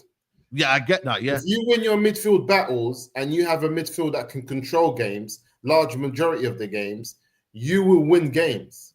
But when you don't have a midfield like my man, who was a utility player, Amorim was a utility player. He was a John O'Shea. Yeah, my man was a John O'Shea. John O'Shea looked like Figo, man. Respect I don't John care. O'Shea. Amorim most probably not big man, but I'm not having it. Amorim, if John O'Shea was our manager, talking about he's got this new style of play where everyone runs this way, that way, we'll be like, what did you do, bruv? Allow it. The reality is this. Yeah. Amorim was a utility player and he bypasses the midfield. I cannot trust the manager. And this is my point, Saeed. You look at Chelsea's midfield, you've just said ballers, people that can control the game. You've looked at Arsenal's midfield and you've seen what they've brought in again. You said it's light, but they're starting free. Again, footballers that can control the middle of the park. Man City, they've got a load of them. Every team, Liverpool, midfield, clean. What's our midfield? No, you just said it. Casemiro and Bruno, and we laughed. That's what I believe. Yeah, if we'd have gone to De Jong, life would have maybe changed a little bit for this football club. Xavi Hernandez will sort out Man United's midfield. Bro, man, broski. You know who was playing in midfield? By the way, did he not sign that guy from Southampton back in the day? He's a midfielder, bro. Like I forgot his name, guys. No, I saw Xavi. I saw who Xavi brought in. Xavi had. Look at Xavi's signings. Let me look at Xavi's signings. And look at the players that he brought through. Xavi had De Jong. Yeah, was it Romeo? Yeah, Romeo. He brought in Romeo, bro. You can only do that. You can only really do that in Barcelona. You can't buy a Romeo in the Premier League, and think this is going to be amazing, bro. You can't, bro. Simple as that. You can't. When they speak to Xavi and they ask him about the type of players he likes and what he's trying to do. This is who he brought in. He brought in Rafinha. That's a bad boy signing. He brought in Ferran Torres. Okay, cool. He's a utility player. Koundé, Lewandowski, Victor Roque hasn't worked well. Gurhem, Pablo Torre, Romeo, Akram Arif. Did he actually buy this guy? Wow. T. Hinam, Santi Cazorla. When did he buy Santi Cazorla? I don't know about this. Some of these as well were just Barcelona signings. You know, Barcelona will put players on you. Did he buy I didn't know he bought thingy. That's crazy. Yeah, I don't remember Rodrigo Tabati. What is this, man? What the fuck's this? I don't know about this one here. Bro, what's this, guys, man? We need to check this what the hell? again. Yo, this website, man. What's going on with this website? Oh, this is the Qatar League. Oh, sorry. This is the Qatar. Oh, my bad. Oh, forgetting that. This is sorry. I didn't read it properly. I swear down. My bad. It's too early in the morning. Okay, the Barcelona. What the heck is going on? Aubameyang, Kessie, Andre Christensen, Bellerin, Alonso, Ilkay Gundogan, Ignio Martinez. So they're the signings that he's bought in, basically. But look at his 11. Look at Xavi's first 11. And he's brought in here Adama Traore for a half a loan. Was it like a loan? Yeah. Felix he brought in. And João Cancelo and Dani Alves he brought in for half like a season. But look at his midfield three. Look at his starting 11. Just go and look at Xavi's 11. Okay, let me look at his 11 then. His 11. You know what? Let's look at the team that he played against us. Remember? Man United versus Barcelona. Remember that game? We beat them. Yeah. Ten Hag. That's for me, it's a red flag, bro. If Ten Hag is beating you, it's a red flag, bro. Not a red flag because it was snatch and grab. He beat City in the final. Come on, don't play those games. Was it snatch 2-1? and grab. Yeah, here we go. Here we go. See the team right now. This is the team that he played against. Man hates Erik Ten Hag so bad. He said anyone he beat is a red flag. Nah, it's a red flag, bro. It's a red flag, bro. He got beat. He got beat twice, man. Anybody that Ten Hag's beat, man said it's a red flag. A red flag got outplayed at New Cup by Ten Hag, bro. It's a red flag. It's a red flag. That was a midfield, you know. I'm surprised. Koundé, Araujo, Christensen, Balde. This Where is this Araujo. Araujo is a Colombian guy. Not Colombian, Uruguayan. Is he available? I like the way he plays. Yeah, he is available. He could be available. I ain't gonna lie to you, he's got too many bozo moments, man. You know what I mean? Like they don't really trust him at Barcelona, man. He's a bit of a bozo. Look at this, man. This is what he was playing, man. Frankie de Jong, Sergio Busquets, Kessie, and he had Sergio Roberto, bro. Man played Sergio Roberto. He was scared of Man United, bro. Look at this guy. Okay. Bro. Look at the team he had. Look at it on the bench he had. He had Ferran Torres, Ansu Fati, Marcos Alonso.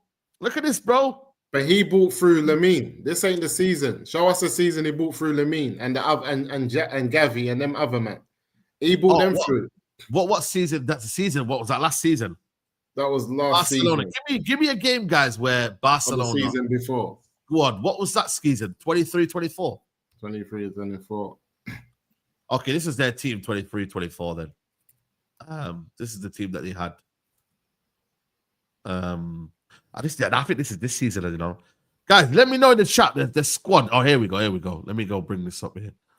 Ter Stegen, this is the team right here. Araujo, Kobasi, Eric Garcia, Martinez, Balde, Alonso, Koundé, Cancelo, Casado, Romeo, Paul Prim, Gavi, Pedri, Frankie de Jong, Ilkay Gundogan, Unai, Fermin Lopez, Rafinha, Ansu Fati. It's not an amazing team. Lamine Yamal, João Felix, Ferran Torres, Victor Roque, Lewandowski, Marc Gu. That's the team, bro. This is the team, man. But it's not the team that they won the league, though. Last year, Real Madrid won the league. The year before, this season, I think Real Madrid won the league. The year before that, Xavi won the league. Xavi won the league in his first season. This is the year where it started to fall apart for him. Yeah, he won the league in his first season, but he bought through them two young Barca players. One of them's Gavi, Like the other one. bro, he ain't getting no Pedri and them man in midfield, bro. He bought Pedri through, and he bought Pedri, Gavi, and no. Pedri was brought. Was it Pedri not bought in under another manager? Was it Xavi? No, it was Xavi. Xavi bought Pedri. Was it Xavi, guys? That Xavi brought. Who's the coach in 20? I think it's Ronald Koeman. You know, I'll be honest with you. Ronald Koeman bought in Pedri. The only players that the manager brought in were, I think, Gavi and Lamine, and that was it. And Lopez. It's Ronald Koeman, man. And Lopez. Pedri's been about, bro. Pedri's been about since thingy days, bro. Who's playing now, though? Is Pedri still playing? Yeah, Pedri's quality, man. How about Gavi? Yeah, no, he's not playing Gavi. He's not playing Gavi. No? No, they play De Jong. They play Pedri. And they play Olmo. That's what they play. Even Gavi was coming. There you go. Even Gavi was coming then. So this is what I'm trying to say, man. Let me get these super chats in. We have a midfield two of Tonali, Bruno Gomes, Bruno Fernandes, and Casemiro. We go up a level. They are better overall. What I think we are missing is what top team has bought every manager in mid-season that plays a totally different way than the previous manager and had players who didn't suit the style. 4-3-3 to 3-4-3 mid-season is crazy. I agree. Big up Jason. So Saeed, are you saying that you wanted Amorim not to change much from Ten Hag? Liverpool already had a very good team before Slot came in. Of course, Amorim had to change. No, but Amorim can't adapt. That's the difference, though. If you come into a squad here and you know you've got to change to a 3-4-3, I get it. But also adapt, or play attacking. If you play attacking here and we get beat, it's better rather than sitting back and getting beat. So it's about the manner in which you play. Yeah, I'm not saying to you, don't bring in your philosophy. But what I'm saying to you is that if you're going to come in, at least be a bit more adapting. I forgot Adash's super chat. 1 second. Let me read Adash's super chat. Adash, sorry, man. I ended up deleting it by accident. But Adash says here, left field shout, but if LFC get Isak for 120 million, Newcastle could get Gyökeres and Kudus Semenyo, and then attack doesn't rely on one person. Maybe she just sell. The thing is, though, when you get one player for a lot of money, the price then goes up because then we realize you've got a lot of money. You see what I'm trying to say? So if they say, right, if they find out you've got a lot of money, then Semenyo already is looking at 70 million. So you've only got 50 million left. You ain't getting 3 players for 120 million. You're spending at least 200 million. If you've obviously got money on top, then of course it makes sense. But I ain't gonna lie to you. If they get Gyökeres, Kudus, and Semenyo, that's better than Isak for me. I really think that's better than Isak. You know what I mean? But like I said to you, it all depends on what they go for, really. Let's be honest. So I don't know, man. I just think for me, and then obviously my United squad. Let me bring up my United squad in it because we must insist on bringing the Man United squad up, man. There's a lot of players that are going to be leaving, so just bear that in mind. Guys, can we aim for 600 likes, people? It's been a very, very good show, man. Bayende, he and Andre Onana. Andre Onana should be leaving, but I don't think he leaves. We got then Victor Lindelof's left, Mazarawi, Delit, Maguire, Lisandro, Tara Malacia. Why did they put? Oh, he's on loan, but he should be leaving. Patrick Dorgu, Lenny Yoro, Dallo, Luke Shaw, Heaven, Johnny Evans is obviously left. And then we got Ari Amas, Tyler Fredrickson. Are you happy with that defense, by the way? Are you calm with that, with the wing-back options, the defensive options? Do you think this is calm? Because I'm not going to lie to you, I don't think it's a mad worry for us, this right now. What do you think? The defensive options I'm not fussed with. I'm not too fussed with, if I'm honest with you. I think they're good. I think getting rid of, I would sell Maguire and Lindelof will go. Lindelof and Maguire will go, yeah. And I'll be left with Mazraoui, Delit, Euro, obviously Dorgu and Martinez, and then I'll bring in someone else as a solid centre back. I think we need to bring one more solid centre back in because I just feel like I was saying, one more solid centre back. But I think we should let Maguire and Lindelof go. I wouldn't keep Maguire because I've seen enough from last season that when Maguire plays, it changes how the back four plays. I don't care how people get gassed and excited when he has good moments. I'm not saying he doesn't, but I feel like we can't be doing this Johnny Evans things where we just got someone there at that type of age. What is he there for? Do you know what I mean? Or it's experience, isn't it? It's experience. You know what I mean? Like, it's experience more so, and the fact that he is right now probably the one that for me is he shouldn't really be playing next season, but he is going to play because of injuries. And that's what I don't want. Yeah, So no. my thing is that can't we go and get a 28-year-old defender who's experienced and that can play at a good level now? Can't we replace that? Yeah. There's a load of defenders out there in the game. I would let Maguire and Lindelof go because I think Maguire will easily go to an Everton or someone like that. Even Newcastle like them type of players. Yeah. 100%, man. Luke Shaw's got to go. For me, Maguire, Lindelof, and Shaw have to go. That back four that was around at Ollie should not still be here today. Yeah, true. That back four should all go. Yeah, they should be gone. I can't lie to you. I'm with you, bro. I'm with you. I can't lie to you. I'm with you. Let's look at the midfield then. Mason Mount, Bruno Fernandes, Christian Eriksen, Casemiro, Manuel Ugarte, Kobe, Toby Collier. Is that a good enough midfield for you? I think this is crazy. Christian Eriksen, we've lost. Collier is a youngster. Kobe Mainoo doesn't fit the system. Ugarte has shown that he's not been good enough this year. Mason Mount ain't good enough. You got Bruno and Casemiro, who are only the two competent midfielders that we can rely on. Kobe Mainoo is good, but is he suiting what we're doing in the midfield too? That's the only issue, man. That is absolutely bad, bro. This is where we're going to be effed up, man. Like, look at the midfield that everyone else has got here compared to this midfield, bro. It's actually shocking, man, when you deep it. We're under pressure. We're under pressure, bro. I'm telling you right now. It's under pressure, man. And then the strike force. Oh, my God, man. Seriously. Rasmus Højlund, man. Rashford's not going to be here, I'm guessing. Xerxes, Ahmad, Chido, Anthony should be leaving. Garnacho should be leaving. Sancho's going to be leaving. And then you know what? Cuddy is there. You know what I mean? You know what I'm saying? And Mbeumo should be there. So it might look a bit better.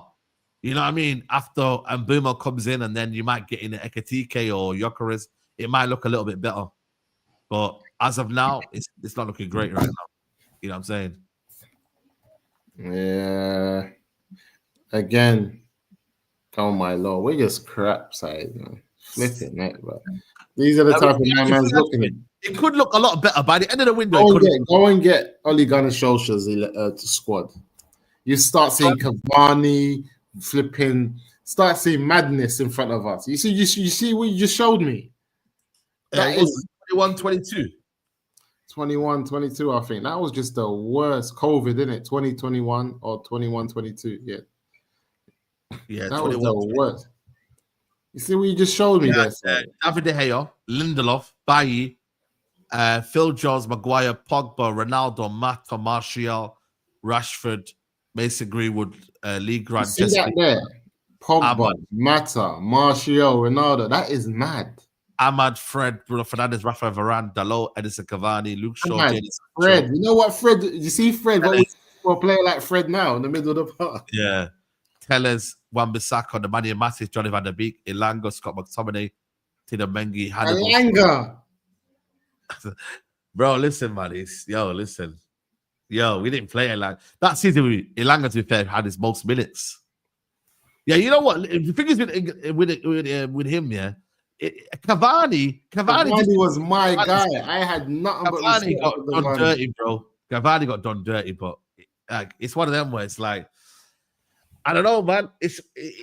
But the thing is, though, we had maybe the wrong manager for that squad, though. That was the problem. We had the wrong manager for that squad. That squad was ready to compete, bro, when you deep it. Let's be real with you. That squad was ready to do something. Our squad is like 7th best squad in the Premier League. Yeah, I'd say so.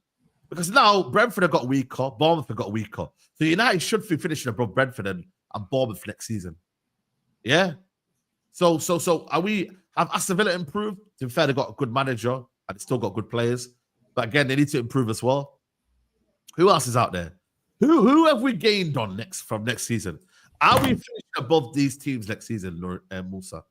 Like have we gained like the teams out? So now we finished 15th, yeah. So the teams that finished above us, right, were West Ham. West Ham, I think we should be better than them next season. Everton, have we gained something on Everton? I think we have. Everton, I don't think for me they'll be better than next season. Crystal Palace, Musa, your local team. Will we be better than Crystal Palace next season? Will we be better next season than Crystal Palace? Yeah, we will be. Okay, will we be better than Fulham next season? Fulham, yeah. We're top 5. So anyone else, I don't want to hear about it. Okay, top 5, yeah. Top 5, okay. Will we be better than Chelsea? Chelsea. You know what? It's Newcastle, really. So you're saying, yeah? Newcastle, Villa. Okay. So let's say, for example, yeah, top 4 secured. Liverpool, Arsenal, Man City, and Chelsea. They're the top 4 now, yeah? Let's just assume that Chelsea, Liverpool, Man City, and Arsenal are top 4 next season. Are we better than Newcastle? Are we better than Aston Villa? Are we better than Forest? And are we better than Brighton? They were the ones that were the closest to the top 5. They were only 5 points behind them. Brighton was 5 points in 8th. Listen, to accumulate points here, Man United, yeah, in the past couple of years, yeah, have really struggled to go past 60 points. Do you know that, bro? And so that's a problem. Man United have accumulated in the last 3-4 years. So let's go from the 21-22 season. Man United finished on 58 points. 22-23 season was the best season, 75 points. Ten Hag, I don't know how, but he got 75 points in his first season. Can you believe it? Yeah. Can you believe it? Madness. The following season, Manchester United. What was it? 1 second. Let me go back that one. The following season, Man United accumulated 60 points. 60 points. We finished 8th. That's what 60 points gave you. And this season, just passes right now, Manchester United finished on 42 points. So quickly, if Erik ten Hag had finished 60 points this season, where would he have finished? 60 points this season. He would have finished 8th. 8th. But he got that last season and he finished 8th. So who finished 8th this season? Brighton with 61 points. 61. And then the season before that, what you're talking about, Ten Hag finished on 60 points and we finished 8th, but we lost 14 games. We lost 14. And last season, we won 18 games. This season, we won, let me see how many games we won this season. We won 11. So Ten Hag won 8 more games than the manager beforehand. Do you get me, bro? Or should I say 7? Yes. You get me, bro? Like, bro, man's walk. Like, bro, like, we're saying this here, but bro, like, we have to be also a bit mindful as well. Like, bro, like, that's why even for me, I'm only saying that because we have 1 game a week, Musa. 1 game a week. You should be therefore be getting more points on the board. You should be. You know what? My biggest issue is this, and this is what we've been saying for a minute. It's never been about Man United winning the league and competing. A lot of us said we're ready to take a step back, which didn't mean 15th, but we're ready to take a step back for a manager to build a football and a style of play. I want Amorim to prove me wrong. Yeah, because I agree. To be fair on Amorim, he came in after the season had started. And he hasn't been able to implement everything that he wants. We've seen his shape. We've seen in a few good games like Arsenal, I think the Liverpool game. We saw something. Let me not just rewrite history like we didn't see something. We saw something. Yeah, we saw something, but it wasn't in its great form. You feel me? It wasn't in its great form. It was against like it's like a boxer. Yeah, he's in the corner. Of course, he's gonna have to defend himself. Of course, he's gonna have to fight back. Yeah. You can't just take the shots. Yeah. So it's like, but when you're on the front foot, what do you do then? Do you we haven't seen it offensively. Yeah, I'm with you. I haven't seen it, bro. Yeah, I agree. But I want to say that if he gets the training camp like the boxer, and he gets his right boxing boots and gloves on, he might be able to prove us wrong, and I hope he does. Because I hope he does. For me, this season, wallahi, if Amorim's system gets itself together, and United start bopping teams off the pitch, playing good football, I don't care if he finishes 7th or 8th. I'm not gonna lie to you. I would take Amorim really bopping teams off the park. Yeah, because let me give you an example. When Brighton bop teams off the park, they don't finish top 8. But people are still excited about the type of football that they play. So my thing is, if I can see a sustainable style of football from Amorim, and he bops teams off the park, and then he loses some games because you can see what he's trying to do, but the other team has figured that I don't know, it's gone against us, and we've lost 3-2, but we've scored 2 in that game. I will accept it because you know what it is though. I'm just like, yo, that's for me. You know what I'd rather do? I'd rather us not win as many Big Six games, but we destroy everyone else. Yeah, that's what I'm saying. But if we destroy everyone else, you can see it's sustainable, and we end up finishing 8th, but we've destroyed everyone else, and we lost the big teams because they beat us. Hey, look at that. Amorim last season. He only, let's be honest here, he didn't get beat by Liverpool last season. No, let's be honest. He didn't get beat by Arsenal. I only got beat by Arsenal once, in the Emirates. But it was two-headed goals. Let's be honest. Like, they couldn't do anything again. He got beat by Chelsea, but it was towards the end of the season. So it was one of them. And to be honest with you, we should have really got something out of that game. They were very lucky. In the bigger games, the manager did well. Like, he did well.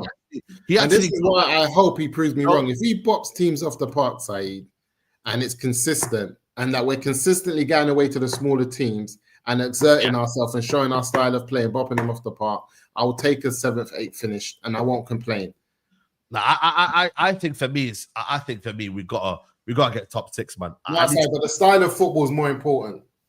No, it is. Don't get me wrong. If he does that, and then he should have a blend in his second season of style and results. He should do. Yeah, but that is it. But if you beat everyone else, but time in the training ground does. But my thing is this though. Allow that to happen. Yeah, but say how many points are the top 5? How many points are the top 5? Home and away. How many points? Top 5. Now, if you lose to the top 5, home and away, for an example, how many points is that? That's what's that? 3. That's 6. That's over. That's like 30 something points. Yes. Yeah? So if we lose 30 something points in the league, and then we might draw to the other teams, but we beat them, but we beat most of them convincingly. That means it could be a top 7, top 8 finish. No, but the thing is though, like history will tell you that you're better off beating the guys around you, bro, rather than beating the guys in the top 6, bro. That's what it would for me. No, but what I'm saying is, if we lose to the top 5, top 6, it's worth 30 points. But I'm just saying, beating everyone else around us doesn't mean that we beat every single one of them. There is 1 or 2 we might draw or lose, but we didn't deserve to lose. But I mean, like, the majority of the game, we're convincing. I'm just, like, example, we might finish on 60 points. And you saw who finished on 60 points this season. We might finish on 64 points, which I don't think it will be I don't think 64 points is a bad return on this season if we are playing sustainable. Yeah, but the thing is, though, you have to be playing good football, though. Yeah. But as United shown in recent years, they can play good football and finish. It's one or the other. We play good football, and it's like it's amazing, but then it's like all on Amorim. It's all on Amorim. Prove us wrong. Yeah, it's all on you, Amorim. Prove us wrong. I'm not gonna lie to you. I think for me, get the results on board, but I think style of play is key this season. It is key. Style of play to me is more key than anything, Sai, because I believe with a style of play, and if it's sustainable, everything will work itself out and we'll finish higher in the league. Yeah.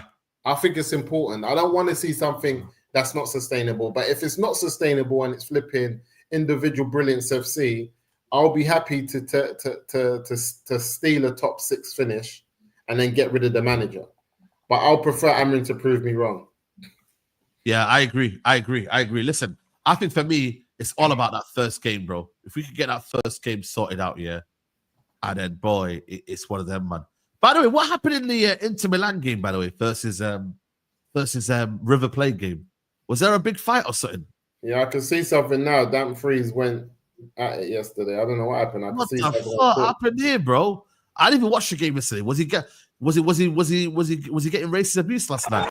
I think he stepped on someone's head. The tackle before that. Was there a tackle before that, son? Yeah, Dumfries, there was a nasty tackle before that, and then him and the other guy went back at it. What the hell happened? There was a nasty tackle before that. Dumfries went in nasty, then the other player got him again, and then it kicked off. Oh my days. This happened yesterday. Last night. Yeah, yesterday's game. Dumfries on Acuna. Yeah, on Acuna. Is that the one that's going to Man City now? I mean, to Newcastle. No. That's another one. Him and Acuna was going at it all game. Acuna. Oh yeah, that's Acuna. I know that Acuna. That's the one that used to play for Sevilla. He's a bit of a hothead, bro. Yeah. He was the one that was going in on Anthony. Was it Anthony last time? Oh, I got my cat. It's just attacking my feet. Flipping it. What happened? My cat is attacking my feet. I don't know what's going on. You know, like, even though you know it's there, when it happens, you jump. You're like, what the heck's going on here? Yeah, what's going on here, man? Yeah, let me just find out the backstory of this, man. Yeah, I don't know what happened there, bro, but it must have been a tackle, innit? It must have been a tackle. I need to see where that tackle is, though. Where's the tackle? Yeah, they're going at each other all game, man. I can't lie to you. Yeah, I don't know where that tackle is, man. Someone got a link for the tackle. On Italian football. Italian football TV. You know what it is, though? It stems back from the World Cup, though. Remember the World Cup? Yeah. You know, remember the World Cup when was it one of the players? Was it Paredes? He kicked the ball onto a player, and then remember they all started running out, and then obviously the Argentinian players started running out as well. Remember this one here. Remember this here. Remember this. Okay. Ball on, was it Nathan Aki or something like that? And then after that, they got beef, bro. Argentina and Netherlands got beef, bro. They got beef. They don't like each other. Yeah. So who's through then? Who won yesterday then? Who's through? I thought I was going to be able to keep up with this thing, but I haven't been able to. Liverpool lost 2-0. Right, Monterrey won 4-0 against them. So who's through now? So it will be Dortmund will play Monterrey, and River Plate are out then. Wow, River Plate are out, man. That means Inter Milan will play Fluminense. There you go then. That's it, man. Inter top the group. There you go. Simple. It is what it is, man. What's this Joker saying? Is this Joker has changed his mind? He wants to come United again now or something? Nah, bro. I don't know what it is with him, bro. I genuinely don't know what it is, bro. Sesko followed Arsenal on social media, so it looks like Sesko is on his way to possibly to Arsenal, but we don't know with Gyökeres, man. You know what I mean? There was some rumors about Liverpool maybe possibly getting him, but I don't know, man. Part of me thinks, you know what, man? Like, just go and get me Ekitike, man. Like, this guy sounds like baggage. At least Ekitike wants to come to Man United, bro. Like, bro, this Gyökeres guy, he's too confused, bro. 1 minute he wants Arsenal, 1 minute he wants to just go wherever. Like, I don't know, man. Part of me thinks, you know what? Just go and get me Ekitike. Yeah, he wants to join us. You know what I mean? Player that wants to join us, and that can show that he's got ability, man. Sancho going Italy or what? Are we getting a he's going to Juventus. Apparently, they're closing in on a deal there. I think the deal could be agreed quite quickly. So that could be done quite quickly. That's a great move for Sancho to go Juventus. Yeah, bro, Juventus. Listen, that's you know what heavy shirt. Yeah, play to him though. He does do good career moves though. Yeah. Dortmund, look at his CV. Dortmund, Man United, Dortmund again, Chelsea. And then Juventus. Oh, bad CV, you know. Remember, he was at Watford. He went City as well. City.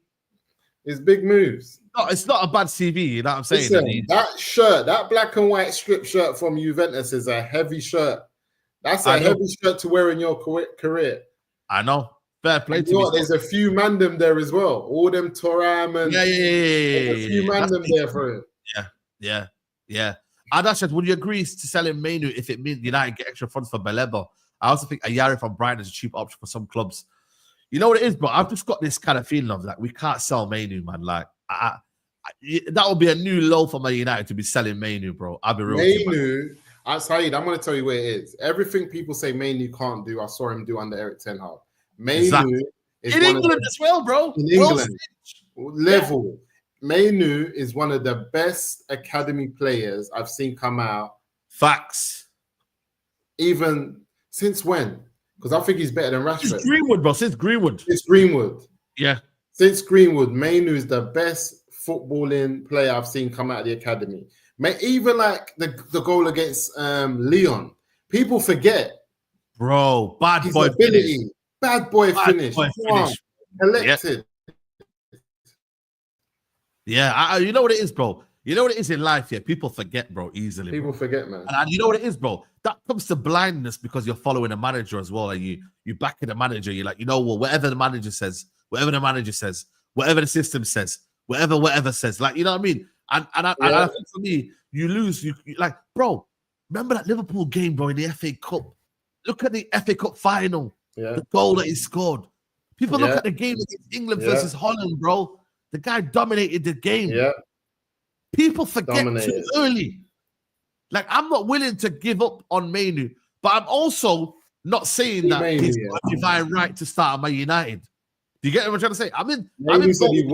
Mainoo grew up on Ronaldinho and my man from QPR, the rat, whatever his name is, the Moroccan kid.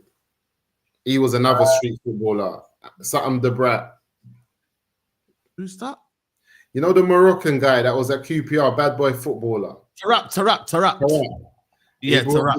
On Tarap and Ronaldinho. This is why when I was talking about Xavi earlier, and I know he grew up on that Barca team. These are the men that will say will elevate his footballing prowess in the middle of that park to another level. I just feel like, I just feel like the type of midfielders that the manager wants. I'm just hearing too much pace and power. Facts. That's what I'm trying to say, man. There's a lot of pace and power, bro. And when you look at PSG, where's that pace and power? Yep. Where is it? I don't see it. Yep. 100%, bro. And that's what I'm trying to say. Like, it's like, yo, like, we can't get rid of him. I'll be honest with you, bro. Like, yeah, man. Like I said, bro, it's crazy. Big up to Mixed Ritual. People forget too easily, bro. And I'm just like, yo, it's madness because he's the sort of player that you don't really find, you know, man. Like the elegance and the flair that he's got as a midfielder, bro. He goes to Spain now, yeah. He's bossing it in Spain. Bossing it, bro. And they're loving life. They're like, yo, who's this kid, bro? That's got so much tech, yeah. And he can, you know what I mean, bro? And he's got bang, you know what I mean? But I'm like, yo, that bad boy. For some reason, because you see United don't have control of the ball and we're playing 100 miles an hour, he looks like a slow coach. He looks like someone that's not got the bro. We should be having the ball, bro. This off the ball. You know what I hate about football now, yeah. I feel like off the ball movement and off the ball is more kind of almost treasured, yeah, and almost liked than on the ball. Yeah. Like, man are glazing Szoboszlai. Man are glazing players that back in the day they were Darren Fletcher's, bro. Darren Fletcher and them. You know what I mean, bro? Like we praise that off the ball stuff is what got us Ugarte. Man have to leave it alone. Yeah, real talk. That's what got us Ugarte. Leave it alone. Because now when Ugarte gets the ball, man them will say, oh, Ugarte. Mason Mount's another one. Off the ball, bro. Like off the ball. Like, man don't need to do that, bro. Like, I am serious off the ball. I'm serious off the ball, brother. But on the ball, you man are gonna want me at the club. Then I'll be like, get that moose out the club. Bro, I just think for me, it's one of them where it's like, yo, like, I'm just not with it, bro. I'm just not with it. Like, I'm not willing to hear people say, like, yeah, this guy's not good enough or whatever. You know what I mean? Like, it's not, man. Bro, I'm hearing some rumors about Zaire Emery, you know. I just see some rumors about Zaire Emery. I think he's a good player, you know. I can't lie to you, bro. Zaire Emery would be someone that I would like at United, but again, we're just not getting him, bro. I just don't think United are going to be after him, but he has a high price and won't budget easily, making any deal challenging for now. Yeah. I don't know what midfielder we're getting. I'll be real with you. I really don't know what midfielder we're getting. It's a bit of a sticky one still. You know what I mean? So, I don't know. They're still after Martinez as well. That's some news as well. You get me? But we will see, man. We will see. Liverpool have announced Kirkes. Have they announced Kirkes? Let me see. That's a bad boy. I can't lie to you, man. If they've announced him, then yeah, they know what they're doing, bro. Let me just see right now. Kirk has been announced. Yeah, there you go. Kirk has been going to be announced now as well. That's it, bro. They're efficient, bro. How long do you reckon that Mbeumo gets announced, bro? Brother, man, announce the player, bro. We're just we got the worst everything. Why has he got drills and that in the background? What's that drills and that? What is that supposed to mean? I said he's a driller. Someone's doing the most. He's a driller, you know. That man said he's a driller, He's a driller.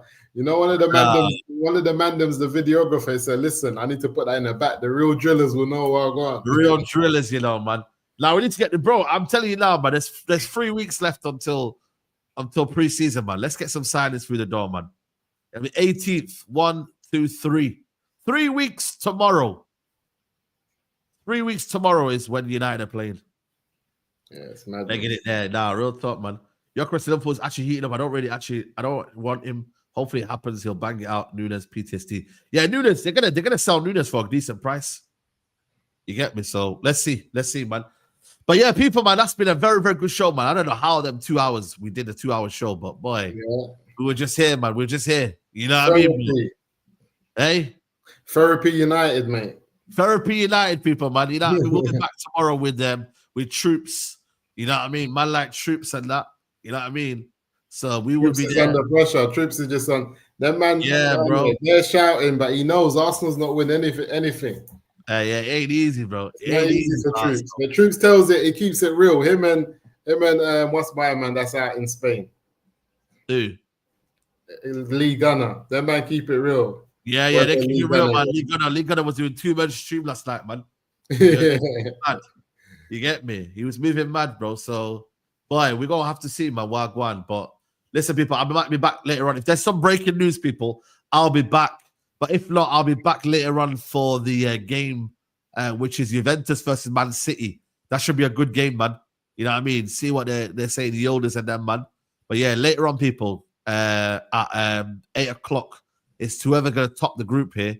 If Juventus win, they top the group. They just need to get a draw, to be fair. If Juventus get a draw, they top the group. So, yeah. Check out that one later on. Actually, you know what? To be fair, they're on goal difference. They're better. To be fair, they've only conceded one. But Man City have only conceded one goal, though. I don't get that. That's weird.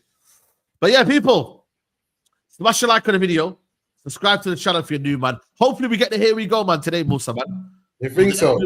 I hope so, man. That's the next time I'm going to be live, yeah, it's for the Here We Go. If we don't get no Here We Go, then I ain't listening to no rumors, man. I need Here We Goes, man. Here We Goes, man. That's what we need right now. You feel me? Oh, man. So, bye. And then we move on to other targets, man. Because I'm really looking towards the next target. I just want to know who's coming in next. Is it going to be the wing back? Or are we going to go for the midfield? I think we're going for the midfielder next, you know. Yeah, I hope so. I hope so, man. I hope so. You know what I mean? But yeah, people, man, enjoy the rest of your day, man. You know, stay blessed. And we'll see you lot soon, people. We're out. Peace.